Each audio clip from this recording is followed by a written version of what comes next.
वनस्थलीपुरम गांव के बाजू में एक बहुत बड़ा जंगल रहता है। उसमें बहुत सारे पेड़ रहते हैं। उस जंगल में बहुत सारे जानवर भी रहते हैं।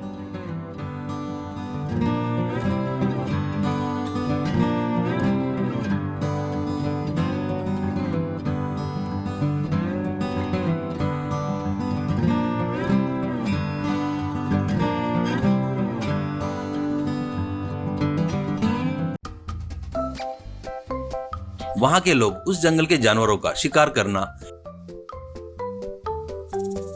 पेड़ों को काटकर बेचना ऐसे काम करते थे।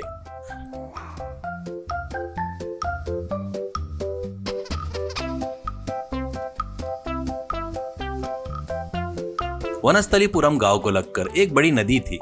कुछ लोगों का तो उस नदी में मछली पकड़ना ही जीवन का आधार था। कभी कभी नदी का पानी बढ़कर बाढ़ आकर वो पानी गांव में आ जाता था।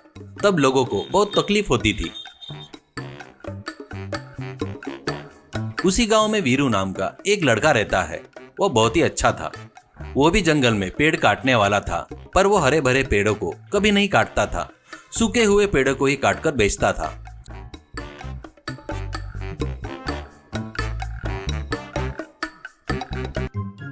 बाढ़ आती थी तब वो बोट लेकर लोगों को खाना और पानी पहुंचाता था।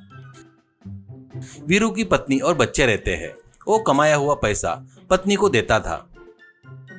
जंगल में हरे भरे पेड़ काटने वाले से हमेशा उसका झगड़ा होते रहता है। एक दिन कुछ लोग मिलकर एक हरा भरा बहुत बड़ा पेड़ काट रहे थे। तो वीरू, ए गधो, जिंदा पेड़ को काटना पाप है रे। इन पेड़ों के कारण ही अपना वातावरण समतुल्य रहता है। ऐसे पेड़ों को काटने की इच्छा कैसी हुई रे तुम लोगों को? कहता है तो एक जन, ए तेरा काम तू कर ले रे, तू हमारे काम में उंगली नहीं करना करके कितनी बार बताए तो भी फिर भी बार बार आकर हमको परेशान क्यों करता है रे? कहता है तो वीरू, अच्छा बताए तो इतना गुस्सा क्यों आ रहा है रे तुमको? बता रहा हूँ तो समझ में नहीं आता क्या? जंगल को ऐसे काटते गए तो प्रकृति का नुकसान होगा ना रे बेवकूफो। कहता है तो एक व्यक्ति, इसका क्या हुआ तो हम क्या करें? हमको तो बस पैसा चाहिए।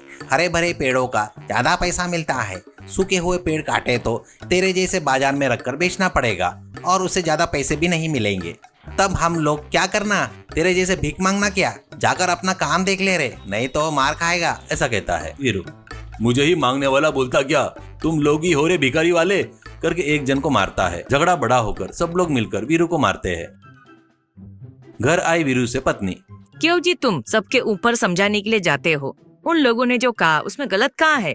कोई भी पैसा ज्यादा मिलता है वही काम करते हैं ना। कहती है वीरू, तू भी उनके जैसे ही बात कर रही हो क्यों? पैसे के लिए कुछ भी करते क्या? पेड़ नहीं रहे तो दुनिया को कितना खतरा है पता है क्या? बारिश नहीं होगी, गर्मियां बढ़ जाएगी। बारिश नहीं हुई तो पानी नहीं मिलेगा। पूरी दुनिया रेगिस्तान में बदल जाएगी। तुम लोग खुद की पीढ़ी के बारे में सोच रहे हो, लेकिन आने वाली पीढ़ी के बारे में कोई भी नहीं सोच रहा है। ये बात तुम लोगों को कब समझ में आएगी क्या? ठीक है लो, मैं अब से कभी किसी को सलाह नहीं दूंगा, करके दुखी होता है। पेड़ काट काट कर जंगल अब मैदान जैसा बन गया था। 2-4 पेड़ ही बचे थे। एक दिन वीरू एक बड़े हरे भरे पेड़ के बाजू में सूखी हुई टहनी काटते वक्त, बेटा वीरू कैसा है, करके सुनाई देता है। वो सिर घुमाकर इधर उधर देखता है, फिर से अपने काम में लग जाता है। फिर से, बेटा वीरू तुझे ही बुला रहा हूँ, एक बार इधर देख, करके सुनाई देता है। वीरू देखे तो एक पेड़ बात कर रहा है करके दिखाई देता है। बेटा वीरू, मैं जंगल में एक मायावी पेड़ हूँ, सभी पेड़ों का देवता हूँ। इस गांव वाले सभी मिलकर इस जंगल का सत्यानाश कर दिए। ये मुझे बहुत बुरा लगा। तू अकेला ही है जो हरे भरे पेड़ों को नहीं काटता और हमारे लिए झगड़ा भी करता है, मार भी खाता है। तेरे जैसे अच्छे लोग बहुत कम रहते हैं इस दुनिया में।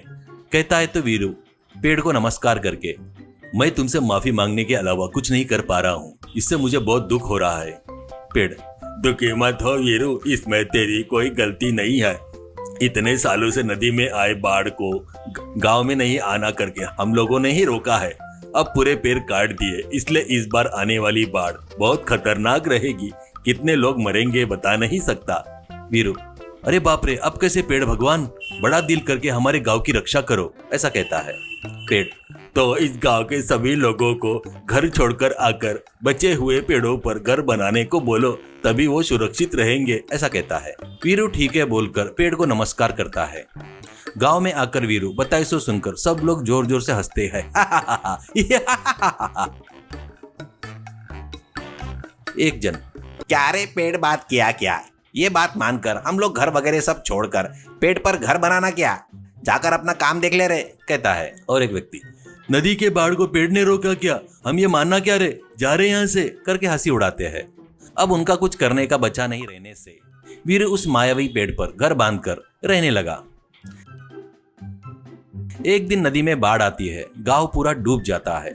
कुछ लोग बाढ़ के पानी में बह गए थे तो कुछ लोग वीरू को घर में आ जाते हैं। उनको भूख लग रही थी तो पेड़ पर फल आ जाते हैं, वो खाकर अपनी भूख मिटाते हैं।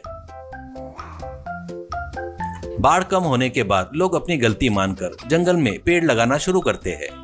वीरू, दोस्तों कहानी कैसी लगी? अच्छी लगी तो वीडियो को लाइक करके अपने दोस्तों से शेयर करो। वैसे हमारा चैनल को सब्सक्राइब कीजिए। पेड़ों को काटने से प्रकृति का तालमेल बिगड़ जाता है, ये मानने वाले यस और नहीं मानने वाले नो।